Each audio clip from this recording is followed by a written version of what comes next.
Hello everyone, this is FPL Kante welcoming you all to FPL Under the Radar 2023-24 preseason video. Just wanted to do a quick fire video on Chelsea. Of course, we have done a couple of videos with our guests for Man City, Arsenal, Liverpool, and Tottenham assets. There is, of course, a little more added interest from FPL standpoint with Chelsea this year as well, with a new manager, new players, and so on. So quickly go through everything FPL, a little bit of the data and how we are going to structure and so on. Again, if you have any questions, I didn't announce this before. So if you are here, if you have any questions, please shoot it. If you have any other questions, of course, reach out to me or us in general on Twitter as well. So let's get into it. We'll try to keep it short, of course. So before getting into this season, just wanted to quickly talk about last season's data a little bit. I mean, of course, we had a pretty poor season in general, finished outside the top 10 uh, in Premier League. Didn't do well in other domestic tournaments either. But of course, there was a lot going on as well, right? Management change, ownership change, and so on. We had three different managers. We started the season under Tuchel, and then Potter took over, and then end of the season was under Frank Lampard. So overall, there was a lot of turmoil, of course, right? So with that being said, under Potter, there was a lot of signs of improvement, definitely. So on this chart, the cross marks are what basically the games that we played under Graham Potter. The top right quadrant, as you see, a lot of Potter games in there against the likes of Liverpool, Milan, Zagreb, Dortmund, and some of the Premier League teams. We did show good performance, right, from an offensive perspective and from a defensive perspective. Defense did look solid, but we just underperformed significantly. Especially, we were struggling to score goals. We just didn't have any goal scorers, right? We were creating a lot of chances, a lot of XG under Potter, but we just didn't have any players to finish them, right? So that was basically the downtrend. And of course, under Lampard, it went down even further. From a chance creation perspective, end of the season was very, very, very poor. But again, the reason that I wanted to touch on this is that we had the players, right? It's not that we didn't necessarily have the players, and Potter was starting to kind of show signs. If we had better forwards, we probably would have done better in general. But again, no excuses, of course, right? As a team, we are very, very poor. But again, the expectation is that this season will be better under Pochettino. Pochettino has a good Premier League experience, of course, with Tottenham in the past. So he knows the league, he knows the competition. So definitely expect him to do better with this pool of players moving forward. So that will be a nice segue into our next section where we'll just quickly discuss the transfer ins and transfer outs.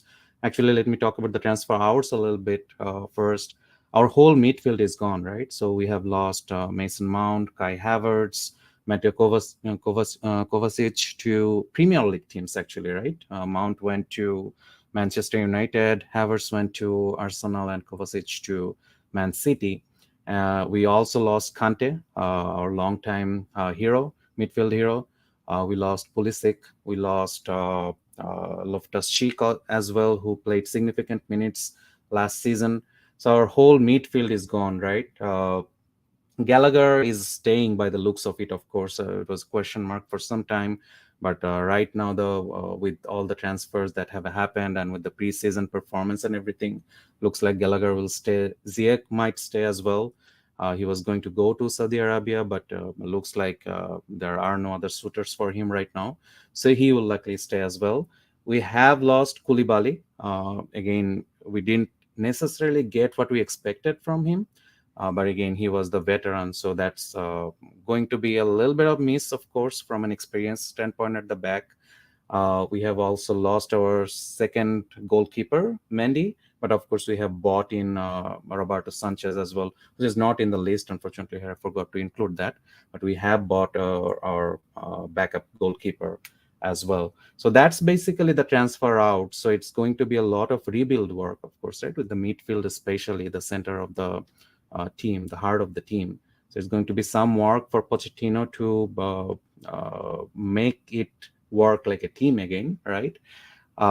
So with that, the transfer ins this season, of course, Nkunku was transferred earlier during the winter transfer window, but he eventually joined the team like a month or so ago. Nicholas Jackson, so we did uh, transfer in forward, right? And again, he's not a world beater, of course, he's still a pretty young guy, but he has shown signs. When we look at the preseason games, we'll see that he has shown signs of goal scoring capability. So that's something to look forward to as well. The big one, of course, is Caicedo. So we definitely need a CDM. As I said, we have lost bunch of our midfielders. We just need a lot of reinforcement in our midfield. So Caicedo is still top of the list. Still negotiation going on with Brighton. Uh, it's kind of disappointing that we still haven't gone through that yet, but we'll see. We'll look forward to it. We absolutely need Caicedo, right? There is no other alternative to that. And the downgrade from him to the other CDMs is so big. Even someone like Lavia, and Liverpool is of course pursuing Lavia. Even if we do not get Caicedo and if we go for Lavia, even that in itself is a big downgrade. Uh, but I mean, what can we do, right? So I'm pretty sure if we don't get Caicedo, there is a likelihood that we might go for Lavia as the secondary option. There are, of course, few players who can play there. Gallagher, one of them. Enzo Fernandez is there. Andres Santos, Pochettino apparently likes him as well. So we have some players, but there is a lot of lack of experience, essentially. So I think Caicedo is almost a must for us to do anything good this season. So that's something that we'll look forward to. And of course, if we do get Caicedo, that does significantly increases the appeal of Chelsea's defense from an FPL perspective. But yeah, definitely something to look forward to in the next few weeks. Uh, so with that, we'll have a quick look at how our preseason shaped up. So we had 5 preseason games against Wrexham, Brighton, Newcastle, Fulham, and Dortmund. A lot of these games, or pretty much all of these games, took place in USA as part of the summer series. Uh, I would say in general, we look pretty good. Of course, preseason is preseason. You cannot take a whole lot from it. But against Brighton, we scored 4 goals. It was a very open game. We did concede 3, but at least we had the intent to score goals. And the Newcastle game was very good as well. I think Chelsea were the better team to some extent in that game. But we ended up with a draw. Against Fulham, we were the outright winners. The Dortmund game was kind of showing the symptoms from last season. We ended up with a 1-1 draw, but we missed a lot of chances in the first half. We created a lot of chances, but we just couldn't score goals. Eventually, we had a lucky goal from Burstow that drew the game. But again, that was the big concern last year, as I said before, not scoring enough goals. But the good sign in general from all these preseason games was that Nkunku, our star signing, he did score 3 goals, so he was amongst the goals. Unfortunately, he did get injured in that Dortmund game. It was a very bad pitch in Chicago earlier this month. He did get injured, and apparently he could be out up until like a couple of months. We don't know for sure yet, but that's essentially the initial thought. So if he misses out the first couple of months, that's going to be a big miss, because again, he was looking like the big goal scorer, even from a number 10 role, right? He was not necessarily playing the number 9 role, but even from a number 10, he was looking like a goal scorer. He has that instinct, at least, right?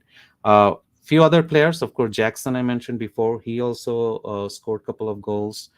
Gallagher and Matson, they were amongst goals as well. Matson is apparently leaving for another PL club, so look forward to that. But he looked also pretty decent in the preseason. There were goals from Chilwell, Mudryk, Thiago Silva, and Burstow. Now, I was happy with Mudryk at least getting the goal. I think that will do his confidence a world of good. And again, something to look forward to. He's only 6.5 million in FPL. But I think not at the beginning of the season, but as the season progresses, he could become an option. Of course, we'll talk about it a little more later. Chilwell is the talk of the town, of course, from a Chelsea FPL asset perspective. 1 goal, 1 assist in preseason. He looked very attacking, very aggressive.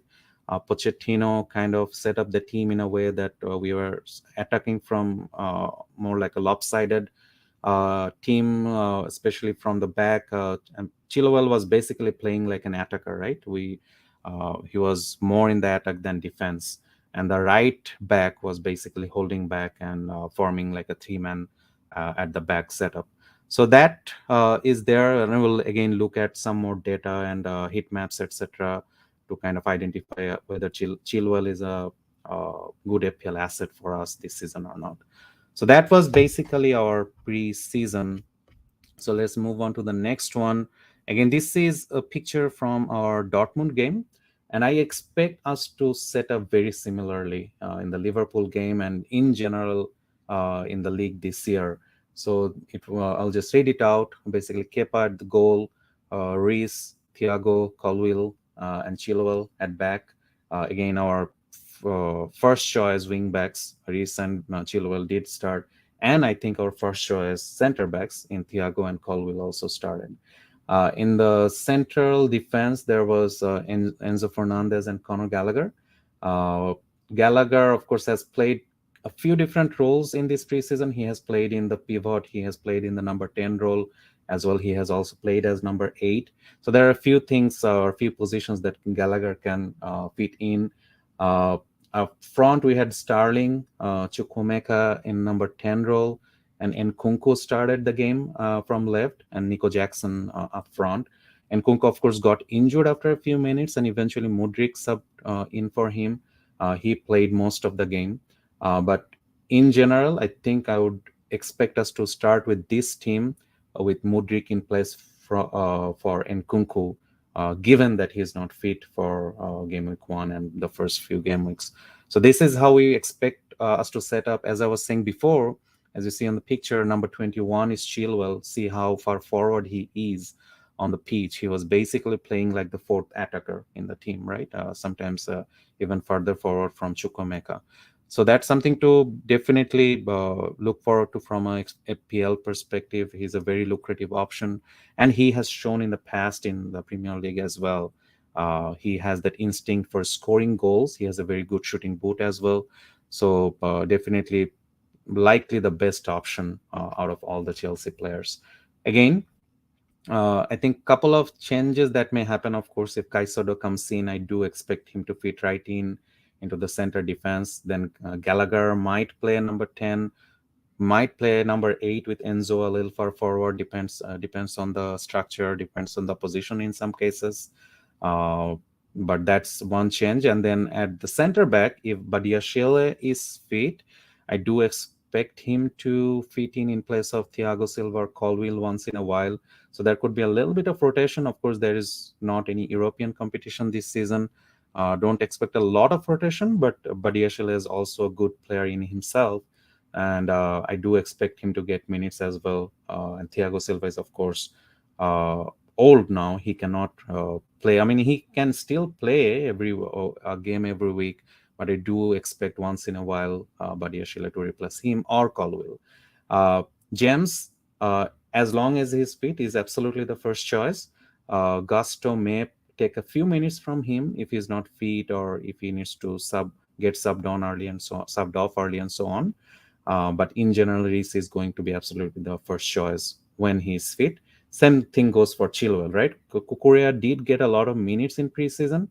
He just didn't look on it. He made some poor choices in passing. We did concede a couple of goals because of him as well. So I don't see Cucurella at all as an option in general, unless maybe Pochettino wants to play 5 at the back against tougher oppositions. Unlikely at this point from whatever we have seen in the preseason. But in general, if we are 4 at the back or 5 at the back, in general, Chilwell is our first choice left back or left wing back. So that's that. We'll move on to the fixtures quickly. And basically, this is why we have a lot of vested interest in Chelsea assets this season, at least early in the season, right? Game week 1 looks tough. Liverpool home. Again, I think it's a good fixture from an attacking perspective. Liverpool defense is not at the best shape, especially if they don't buy CDM by game week 1, which is only in a few days, right? So I do expect us to do well against Liverpool defense. And the next few fixtures are golden, right? West Ham, Luton, Forest, Bournemouth, Fulham, and Burnley. Aston Villa, probably not the easiest fixture. And then from game week 9 onwards, it does get a little tougher, but we are only focusing on the first 8 game weeks pretty much. So a very, very good set of fixtures, right? So you cannot deny that we have good fixtures. Despite what we did last season, there is a lot of vested interest for these fixtures specifically. So again, I think from both from an attacking perspective and from a defensive perspective, there could be returns, especially someone like Chilwell, who has attacking potential. He is basically the choice for us, for FPL managers, if we want to pick one Chelsea player, essentially. Uh, and again, I do see clean sheets, especially from game week 3 onwards. Luton, Forest, Bournemouth, they all are clean sheet fixtures essentially, and also Fulham and Burnley potentially too.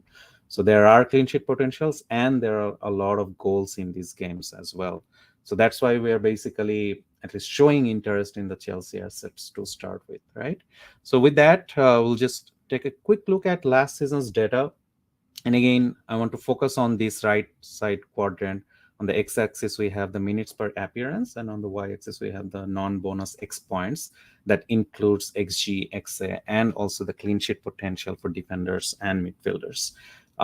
So as you can see kind of clearly, Nkunku would have been absolutely the first choice FPL asset from Chelsea if he was fit, but he got injured, unfortunately. So with him out, I think these are the only 4 players that I would at least look forward to start with for game week 1. Uh, Chilwell, Reece James, Raheem Sterling, and Jackson. Sterling had a pretty poor preseason. I was very much interested with him because of his potential, because of his explosiveness, but he just hasn't shown enough in the preseason for me to go for him, especially for game week 1. But over the season, for his price at 7 million, he can definitely become an option. So look forward to him, but I wouldn't necessarily start with him for game week 1. There are just too many other good midfielders that we can go for. Nico Jackson is absolutely an interesting one, right? So of course, Nkunku out with injury, Jesus out with injury. There are just not too many forwards that we want to go for. And with Chelsea's fixture run, especially from game week 2 and 3 onwards, we are looking into Nico Jackson, essentially, right? We'll look at the heat maps from preseason a little bit in the next slide. But in general, I would say these are the only four players that I would look at to start with in game week 1. Again, Reece James is an interesting one. We all know what he can do. Fitness is a problem. He could potentially be on penalties, right? Especially with Nkunku out. There is a good chance that if he starts, if he's on the field, he might take penalties. Still something to look forward to. Enzo Fernandez might take penalties as well. So nothing, of course, for sure. But again, I think Reece James, in isolation even, he is a good FPL asset, right, in general. So I wouldn't completely overlook him. I think when we are on to game week 3 and so on, I wouldn't be surprised if people are double up on Chilwell and James because of their attacking potential with respect to all the defenders that we have in the game.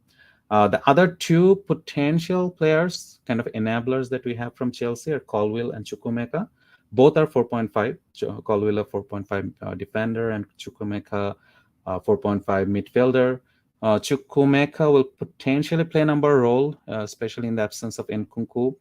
But I wouldn't necessarily go for him because, again, his upside isn't not necessarily that much, and you don't want to block a Chelsea place in case you want to triple up on Chelsea, in case Nkunku is back, in case you want to get a Sterling in, and so on from game week 3 onwards. I don't just want to block that place, but if someone is looking for an enabler in especially something like a 3-4-3. You want a 4.5 midfielder. I think Chukwuemeka is a decent option. Colwill is interesting. As I said, Colwill is going to be our first choice center back, but I still doubt that Pochettino may not give him like minutes in every game. He might rotate with Badia Shele, Chaloba, Thiago Silva. So basically, four defenders in the center back when they're all fit, of course. So I do see a little bit of rotation in there. Uh, but again, if you have a full team of 11 players, if you want to have a 4.5 backup, Colwell is not the worst option either, especially if you don't have to play him every game week. I think he's a decent option too from an APL perspective as an enabler. Don't expect a lot from him from an attacking potential. I think even to some extent, although not on this chart, I think Thiago Silva tends to get at the end of more corners and free kicks more than Colwell to some extent. But anyways, long story short, at least for game week 1, in general, I wouldn't go outside of these 4 players, and more so out of these 2 players, right? To just focus on and end our discussion in a way.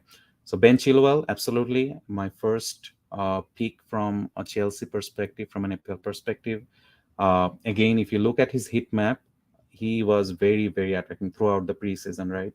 We were playing lopsided through that left-hand side. Um, Pochettino has given him the license to go forward, right?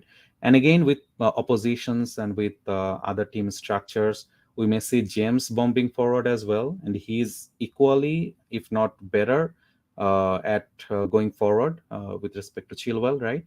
So I wouldn't say that James will always be sitting back, and Chilwell is the guy that's always going to be going forward, bombing forward.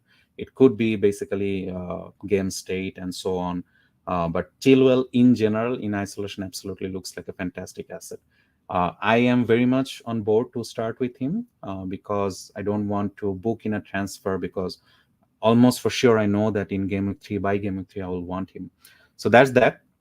And Nico Jackson, as I said before as well, he looks very central, very physical, very much involved with the build-up play and in the third quarter of the ground. He is the physical body that we were looking for in the middle for a very, very long time, right? We expected that from Lukaku, to some extent, maybe from Aubameyang. They just couldn't offer that in the last few seasons. But Nico Jackson seems like the guy who could make some impression moving forward. Uh, Again, of course, he's coming from the Spanish league. We can only take his data with a grain of salt. But again, with the preseason data and the preseason matches, the way he has performed, I do see him doing pretty well in the first few matches. Nkunku not being present, of course, does make him a little worse as an asset, I think, because Nkunku was the creator as well. Of course, Chukwuemeka and Gallagher are good, but they're just not as good as Nkunku, right? And they were also swapping places a whole lot between him and Nkunku. So that will be missing, I think, to some extent. So Nkunku being absent doesn't necessarily make him a better asset or more, maybe more nailed, but I don't think it necessarily makes him a better asset in general. But again, if you're looking for a forward uh, placeholder, at least, he is not the worst option. But in general, I would say just hold on to your cards. If you want to start with a defender, start with Chilwell, or if you're adventurous, start with Reese. Hold on to your place for the forward for other players. So we have Watkins, we have Joao Pedro, even in the absence of Jesus and Kunku and so on. So yeah, I wouldn't necessarily start with Nico Jackson. I wouldn't commit to him yet. Look for the first 2 matches, how he sets up. Again, the Liverpool match is not necessarily a bad match, right? So if you want to go for him, I wouldn't necessarily tell anyone not to do it, right? Liverpool home is a good game from an attacking perspective. So if you are feeling adventurous, absolutely go for it. I don't think there is much wrong with it. But in general, I think these are the only 2 guys that I would feel safe to start with from an FPL perspective. Reese maybe next, and again the first 2 game week, see if what his fitness situation is, and then go from him maybe starting game week 3. And if by any chance Starling or Mudryk starts to show up as options, of course there are we can go that route as well. But again, I wouldn't overcommit with Chelsea assets in game week one or two at max, and then reassess by game week 2 and game week 3, and see if you want to get more Chelsea assets or not. Their good run of fixtures start from game week 3 onwards anyway, so there is some time. So yeah, so that's basically it. I just wanted to do a quick video. uh, Connor has a question: is Chilwell essential with those fixtures? Well, I wouldn't say he's essential, but again, just there are not many defensive kind of attacking defenders, right? Like even Stones, the like of Stones at 5.5 million. I just think Chilwell has more attacking potential with respect to Stones. So yeah, I definitely would go for him. Again, essential is a hard word, but I wouldn't mind going for Chilwell at all. He is pretty nailed in my game week one draft right now, if that answers the question. um but yeah, that's it pretty much. We will come back tomorrow with our game week one preview. As I said before, we have touched on Liverpool, Tottenham, Arsenal, and Man City FPL assets before, so catch up on those if you haven't already. Tomorrow we'll talk more about fixtures, our game week one drafts, and in general some of the dilemmas that you may have. So yeah, so if you have any questions, shoot us, and we'll try to address those. With that being said, thank you everyone for joining. I see Connor here, Dan here, Derek here, ZD was here for some time as well. Thanks for all of you joining, and we'll see you tomorrow. Thank you everyone. Bye bye.